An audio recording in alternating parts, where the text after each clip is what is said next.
A central element of a lasting peace must be a strong and secure Jewish state. Israel's security concerns are met alongside a sovereign and independent Palestinian state. Welcome back to Opinion Journal. I'm Mary Kissel. That was President Obama today talking about the potential for a Mideast peace plan. But the big question is, where is it? Global View columnist Bret Stephens joins me now. Bret, the president said, among other things, and I'll quote him, "If we can get direct negotiations started again, I believe that the shape of a potential deal is there." Is that true? Well, sorta. I mean, listening to the president is like Mideast fantasy football. You know, if everyone could just behave themselves and be reasonable, we could get to peace. Well, all sorts of issues would be resolved with reasonable behavior.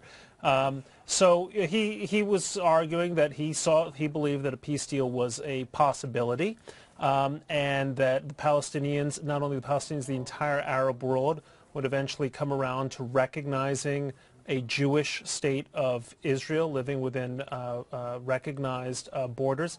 That ain't going to happen. And you might say there's some value in an American president going out and sort of affirming this as a vision, but as a practical guide to action, it's not happening. You saw it with the president's press conference with quote-unquote President Mahmoud Abbas. I say quote-unquote because his term of office ended 4 years ago in Ramallah, where the president was saying, well, we think you should start negotiating without a full Israeli settlement freeze. And Abbas said, I don't think so. So already this is dead in the water. Well, right before the president landed, you had Palestinian militants in Gaza firing rockets into southern Israel. What does that say about Abbas's control over the more militant factions? Well, you just asked exactly the right question, and Mary, and there was a kind of Rip Van Winkle 20 years later quality to what Obama was saying. There's not one Palestinian entity. There are two. There is Gaza. It's controlled by Hamas. It is sworn to Israel's destruction. And there is a quote-unquote Palestinian Authority that has some control over certain parts of the West Bank. However, in order to reach a deal, you need all the Palestinians to come to that kind of reckoning. So essentially what the president is saying is Israel should start making sacrifices so it can reach a deal with one faction within the Palestinian community, and there's no clarity that that's even the winning faction or a faction that is going to be able to assert its control in its own territory, much less in Gaza.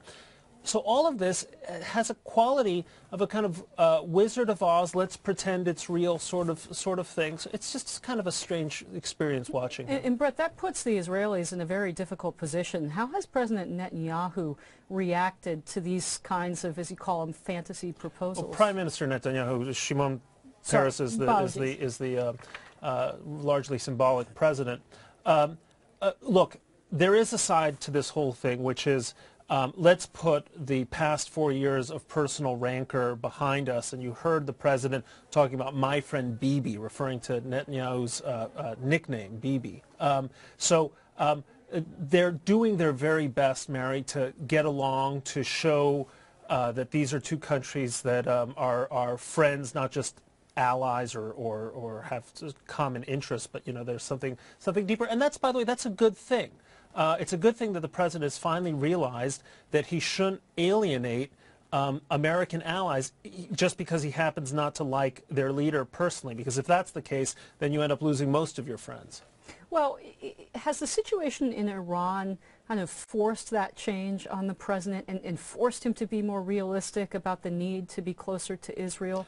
I think there's no question that's true, because there's a strategic interest not only in stopping Iran, but in stopping Iran in some kind of coordinated way. The U.S. doesn't want Israel to strike, actually for a variety of good reasons, because Israel couldn't do quite the job that the United States could do. Israel wants the U.S. to strike, but also with its own set of conditions. So having some basis for a common conversation is a hugely important thing.